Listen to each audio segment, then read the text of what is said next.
காஷ்மீரில் ஸ்ரீநகர்லேருந்து சுமார் 90 கிலோமீட்டர் தூரத்தில் பெஹல்காம் என்ற இடம் அமைந்திருக்கிறது. எப்படி நம்ம ஊரில் ஊட்டி கொடைக்கானல்லாம் நம்ம போகிறோமோ அந்த மாதிரி காஷ்மீரின் ஊட்டி கொடைக்கானல் அப்படின்னா அந்த பெஹல்காமை சொல்லலாம்.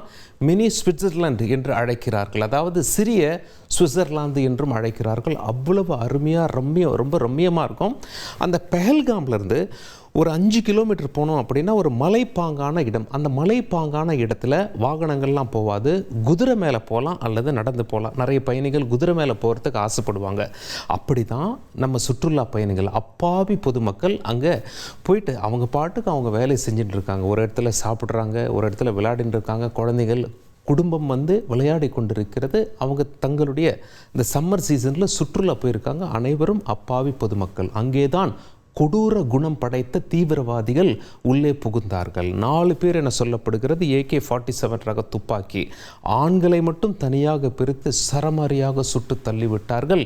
அந்த இடமே இரத்த வெள்ளமாக காட்சியளிக்கிறது. சரி, அங்கே நடந்த காட்சிகளை வச்சு இப்போ நாங்கள் உங்களுக்கு 1 by 1 விளக்குறோம். இங்கே பாருங்கள், அதாவது சம்பவம் நடந்த இடத்தை நாம் தற்பொழுது பார்த்து கொண்டிருக்கிறோம். மக்கள்லாம் பாதிக்கப்பட்டு அங்கேருந்து அந்த இடத்துலேருந்து தப்பிச்சு எப்படி அழறாங்க பாருங்கள். அவங்க பயந்து கத்துனாங்க, நீங்கள் யாருன்னு சொல்லி. அப்புறம் அங்கே உள்ளவங்க சொன்னாங்க, நாங்கள் இந்திய இராணுவம் தான், ஒன்றும் பயப்படாதீங்க, உங்களை காப்பாற்ற வந்திருக்கோம், என்ன நடந்தது அப்படின்னு சொல்லுங்கன்னு சொல்லி அவங்கள கூப்பிட்டு விசாரிக்கும் போது அவங்க சொன்னாங்க, இந்த மாதிரி நாங்கள்லாம் எங்களோட வேலை பார்க்கும்போது திடீரென அங்கே உள்ளே புகுந்தவர்கள் சுட ஆரம்பித்தார்கள். என்ன நடக்கிறது என்பது எங்களுக்கு தெரிவதற்குள்ளாகவே எங்களுடைய வீட்டில் இருக்கவங்களுடைய உயிர் பிரிந்து விட்டது. நிறைய பேர், அதாவது சமீபத்தில் போன வாரம் தான் கல்யாணம் ஆயிருக்கு ஒரு நேவி ஆஃபீஸர், அவரை சுட்டு தள்ளிவிட்டார்கள். இப்படியாக தீவிரவாதிகள் அங்கே வெறியாட்டம் ஆடியிருக்கிறார்கள். அங்கே பொதுமக்கள் பயந்து போயிருக்கிறார்கள். மொத்தம் 26 பேர் இதுவரைக்கும் உயிரிழந்திருக்காங்க. நம் தமிழ்நாட்டை சேர்ந்த 3 பேருக்கு குண்டடிப்பட்டிருக்கிறது. அந்த பெஹல்காமில் மருத்துவ வசதி கிடையாதுங்க. மீண்டும் குதிரை மேலே அவங்கள கொண்டு வந்து பிறகு அங்கிருந்து ஸ்ரீநகருக்கு கொண்டு வந்து தான் அங்கே மருத்துவமனை இருக்கிறது, அங்கே சிகிச்சை அளிக்கப்படுகிறது. நம் பிரதமர் அவர்கள் சவுதி அரேபியா சென்றிருந்தார் 2 நாள் பயணமாக. இந்த சம்பவம் நடந்தது அப்படின்னு சொல்லி கேள்விப்பட்ட உடனே பயணத்தை பாதியிலேயே அதாவது முடித்து கொண்டு விரைவாக அங்கிருந்து ஒரே நாளில் மீண்டும் இந்தியா திரும்பிவிட்டார். உள்துறை அமைச்சர் அமித்ஷாவிடம் தொலைபேசியில் பேசி, நீங்கள் முதல்ல அங்கே போயிடுங்க காஷ்மீருக்கு அப்படின்னு சொல்லி சொன்னதுனால திரு அமித்ஷா அவர்கள் ஸ்ரீநகர் வந்தார். சம்பவம் நடந்த இடத்தையும் பார்வையிட்டார். இங்கே அழறாங்களே, இவங்க யார் அப்படின்னு சொல்லி கேட்டிங்கன்னா, அந்த குதிரையை வச்சிருக்காருல, அந்த மக்களை கூட்டிகிட்டு போகிறாங்கல்ல, சையத் உசேன் என்பவர்.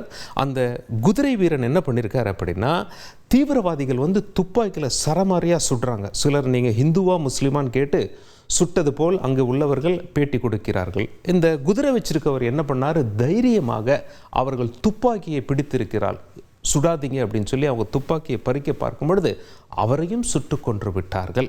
இப்படியாக அங்கே மரண ஓலம். காஷ்மீரில் அந்த குடும்பத்தை சேர்ந்தவர்கள் அடற காட்சி பார்த்தோம். இந்த காட்சி என்னன்னு பார்த்தீங்கன்னா, இவர் சுட்டு கொல்லப்பட்டவர் ஏற்கனவே அங்கே போயிட்டு காஷ்மீரில் போட்டிங் போகும்போது சாதாரண நாட்களில், அதாவது அவர் அந்த சுற்றுலா போயிருக்கார் இல்லையா, இப்போ அந்த வீடியோ பதிவிட்டார். அதற்கு பிறகு அவரை சுட்டு கொன்று விட்டார்கள் அந்த பெஹல்காம் இடத்துல போகும்போது. உள்துறை அமைச்சர் அமித்ஷா அவர்கள் ஸ்ரீநகரில் சுட்டு கொல்லப்பட்டவர்களுக்கு இறுதி அஞ்சலி செலுத்தும் அந்த காட்சிகளை நாம் தற்பொழுது பார்த்து கொண்டிருக்கிறோம். இந்திய இராணுவம் தக்க பதிலடி கொடுக்க அங்கே தயாராகி வருகிறது. இந்த சம்பவத்தை யார் அரங்கேற்றிருப்பார்கள் என்ற கேள்விக்கு பாகிஸ்தானில் ISIக்கு நெருக்கமாக இருக்கின்ற லஷ்கர்-இ-தொய்பா அதனுடைய ஒரு அமைப்பான அவர்களுக்கு கீழ் செயல்படுகின்ற ஒரு அமைப்பு காஷ்மீர் பகுதியில் இயங்குகிறது. அவர்கள்தான் இதை செய்திருக்கக்கூடும் என்று பதிலடி கொடுக்க இந்திய இராணுவம் தயாராகிறது. கடைகள்லாம் அடைக்கப்பட்டிருக்கு. காஷ்மீரில் உள்ள வியாபாரிகள் என்ன பண்ணியிருக்காங்க, தீவிரவாதிகளை எதிர்த்து நாங்கள் கடைகளை அடைக்கிறோம், அவர்களுடைய நடவடிக்கைக்கு எதிராக, அப்பாவி மக்களை கொன்றதற்கு எதிராக நாங்கள் கடைகளை அடைக்கிறோம் அப்படின்னு சொல்லிட்டு அங்கே கடைகள்லாம் அடைக்கப்பட்டிருக்கிறது. காஷ்மீரை பொறுத்தவரை இது நம்ம பிரதமர் மோடி அவர்கள் இந்தியா திரும்பிய காட்சியை நாம் தற்பொழுது பார்த்து கொண்டிருக்கிறோம். காஷ்மீர் என்பது சுற்றுலாவை மையமாக கொண்டுதான் இயங்குகிறது. ஆனால் இப்போ சுற்றுலா மக்கள்லாம் அங்கே பீதியில் இருக்காங்க. சுற்றுலா போனவங்கெல்லாம் ஃப்ளைட்டெல்லாம் ஃபுல் புக் ஆகுது. எல்லாரும் ஹோட்டல் ரிசர்வேஷன்லாம் கேன்சல் பண்ணுறாங்க. அங்கே 95% ஹோட்டல் புக்கிங்ஸ் எல்லாம் கேன்சல் ஆகிடுச்சு. மீதமுள்ள 5% கேன்சல் ஆகிடும் அப்படின்னு சொல்லி பார்க்குறாங்க. காஷ்மீருக்கே இது ஒரு மாபெரும் பொருளாதார இழப்பு என்று பார்க்கப்படுகிறது. சுற்றுலா பயணிகள் சம்மர் சீசன் காஷ்மீருக்கு போகணும்னு சொல்லி புக் பண்ணவங்க அத்தனை பேரும் இந்த தீவிரவாத தாக்குதல் காரணமாக முழுமையாக நாங்கள் செல்ல விரும்பவில்லை அப்படின்னு சொல்லி அங்கே சென்றவர்கள் திரும்பி கொண்டிருக்கிறார்கள். ஃப்ளைட் எல்லாம் ஃபுல்லாக இருக்குது. இங்கே இருப்பவர்கள் தங்களுடைய பயணத்தை ரத்து செய்து இருக்கிறார்கள். அங்கே முதல்ல அந்த சுடப்பட்ட உடனே எடுக்கப்பட்ட அந்த வீடியோ காட்சிகள், முதல்ல யார் உதவி செய்ய போனாரோ அவர் அந்த மக்களிடம் பேசும் பொழுது அங்கே எடுக்கப்பட்ட காட்சிகள் இது. சுடப்பட்டு ஆட்கள் கீழே இறந்து போய் கிடக்கிறார்கள். இங்கே பாருங்க, ரொம்ப கொடூரமான தாக்குதலுக்கு பிறகு. சரி, தற்பொழுது இந்திய இராணுவம் பதிலடி கொடுக்க எவ்வாறு தயாராகிறது என்று கர்னல் சிவநாதன் அவர்களிடம் கேட்கலாம். இந்திய இராணுவத்தில் அதிகாரியாக பணிபுரிந்து சமீபத்தில் தான் ஓய்வு பெற்றிருக்கிறார். பாகிஸ்தான் எல்லைக்குள்ள நுழைந்து சர்ஜிக்கல் ஸ்ட்ரைக் நடத்த வாய்ப்பு இருக்கிறதா சார்? இது ரொம்ப ரொம்ப சேடான விஷயம். இது மாதிரி ஆயிருக்கக்கூடாது. இந்த whole nation is shaken up. Indian ஆர்மியோட ரெஸ்பான்ஸ் வந்துட்டு கவர்மெண்ட் ஆர்டர்ஸ் பிரகாரம் இருக்கும். இப்போ தான் டிஃபென்ஸ் மினிஸ்டர் சொல்லியிருக்கிறாரு, we will give the strongest reply to the accused. இப்போ ஃபஸ்ட்டு வேலை வந்துட்டு நம்ம சிச்சுவேஷனை கண்ட்ரோலில் வைக்கணும். ஸோ காஷ்மீரில் பாப்புலேஷனுக்கு ஒரு கான்ஃபிடென்ஸ் கொடுக்கணும். இது மாதிரி ஆர்மி இருக்குது, இப்போ இனிமேட்டு கொஞ்சம் ஜாக்கிரதையாக இருக்கலாம். So army will control the situation first and thereafter இப்போது இந்த தீவிரவாதிகளை பிடிக்கணும். அந்த ஹண்ட், இந்த search operations are on. Police and army சேர்ந்து இவங்க சீக்கிரம் இவங்க கண்டுபிடிச்சிருவாங்க, இவங்களை எலிமினேட் பண்ணுவாங்க. அண்ட் இன்வெஸ்டிகேஷன் நடக்கும், அனாலிசிஸ் செய்வாங்க யார் பொறுப்புன்னு. ஒரு ஃப்ரண்ட், தட் ரெசிஸ்டன்ஸ் குரூப்னு, ரெசிஸ்டன்ஸ் ஃப்ரண்ட்னு ஒரு குரூப் அவங்க ரெஸ்பான்சிபிலிட்டி எடுத்துருக்குறாங்க. இந்த ஃப்ரண்ட்டு ஒன்றும் இல்லை, லஷ்கர் ஏ தொய்பான்னு ஒரு குரூப் இருக்குது, அவங்களோட ஃப்ரண்ட்டு தான். ஸோ இதோட பதில் வந்துட்டு ஆர்மி, நேவி, ஏர்ஃபோர்ஸ் எல்லோரும் சேர்ந்து கூட கொடுக்கலாம்.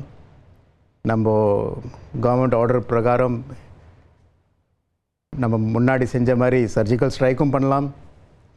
அண்டு ஃபஸ்ட்டு தெரிய வரணும் எதுக்கு இது பண்ணாங்க, ஏன் பண்ணாங்க, இதெல்லாம் ஆராய்ச்சி நடக்கும். இன்வெஸ்டிகேஷன் முடிஞ்சோடனே இதோட பதில் கொடுப்பாங்க ஆர்மி. குழந்தைகள் முன்னாடி தந்தையை கொண்டு இருக்காங்க, மனைவி முன்னாடி கணவனை கொண்டு இருக்காங்க. திருமணமான ஒரே வாரத்தான் ஆகுது, தம்பதி சுற்றுலா வந்திருக்காங்க. அப்பாவி பொதுமக்கள் அவங்களையும் சுட்டு கொண்டு இருக்காங்க, அந்த கணவனை சுட்டு கொண்டு இருக்காங்க. இந்த தீவிரவாதிகளுடைய பேட்டர்னை பார்க்கும்போது உங்களுக்கு, இந்த தாக்குதல் பேட்டர்னை பார்க்கும்போது உங்களுக்கு என்ன தெரிகிறது சார்? வேரியஸ் தியரிஸ் இதில் இருக்குது. சில பேர் இதை வந்துட்டு ரிலீஜியஸ் ரீசன்ஸ் சொல்கிறாங்க, ரிலீஜன் வந்துட்டு ப்ளே ஆகிட்டுருக்கு. சில பேர் சொல்கிறாங்க இந்த அவுட் சைடர்ஸ் வந்து செட்டில் ஆகிறாங்க காஷ்மீரில், அதை ஸ்டாப் பண்ணுறதுக்கு இந்த ஆர்கனைசேஷன் வேலை பண்ணுதுன்னு. அண்ட் இப்போ பார்த்திங்கன்னா இந்த டூரிஸ்ட் குரூப்பில் நிறைய ஆர்மி, நேவின் ஆஃபீஸர் மட்டும் இல்லை, மற்ற டிபார்ட்மெண்ட் ஆஃபீஸர்ஸும் இருந்திருக்கிறாங்க. அவங்களையும் எலிமினேட் பண்ணியிருக்காங்க இந்த டெரரிஸ்ட் வந்துட்டு. ஸோ நம்ம உறுதியாக சொல்ல முடியாது இது ஒன்லி ஒரு ரிலீஜன் பேஸ்ட் டெரரிசம் அட்டாக்காக இருக்கலாம்னு. இது வந்து பிளான்ட் அட்டாக்காக கூட இருக்கலாம், இந்த கவர்மெண்ட் ஆஃபீஸர்ஸை டார்கெட் பண்ணியிருக்கலாம். அண்ட் ஒரு டெரர் ஸ்ப்ரெட் பண்ணுறதுக்கு ஒரு வார்னிங் அட்டாக்காக கூட இருக்கலாம், இதுமாதிரி அவுட் சைடர்ஸ் வந்து அங்கே செட்டில் ஆகக்கூடாதுன்னு. ஸோ இதோட இன்வெஸ்டிகேஷனில் தெரிய வரும் யார் டார்கெட் பண்ணாங்க, எதுக்கு டார்கெட் பண்ணாங்க. ஏன்னா ஒரு டூரிஸ்ட் குரூப்பை வந்துட்டு இதுமாதிரி ஓப்பனாக ஹிந்துவா முஸ்லிமா அது மாதிரி கேட்டு சொல்கிற மாதிரி பண்ணியிருக்காங்களே, ஒரு ஒரு ட்ராமா மாதிரி இருக்குது. ஆக்சுவல் நோக்கம் என்னன்னு இன்வெஸ்டிகேஷன் முடிஞ்ச பிறகு தான் தெரிய வரும். உங்களுடைய தகவல்களுக்கு மிக்க நன்றி சார். இந்திய மக்கள் கொதித்து போயிருக்கிறார்கள், அப்பாவி பொதுமக்களை கொண்டிருக்கிறார்கள் தீவிரவாதிகள் மறக்க முடியாதபடி பதிலடி தர வேண்டும் இந்திய இராணுவம் என்று மக்கள் எதிர்பார்த்து கொண்டிருக்கிறார்கள்.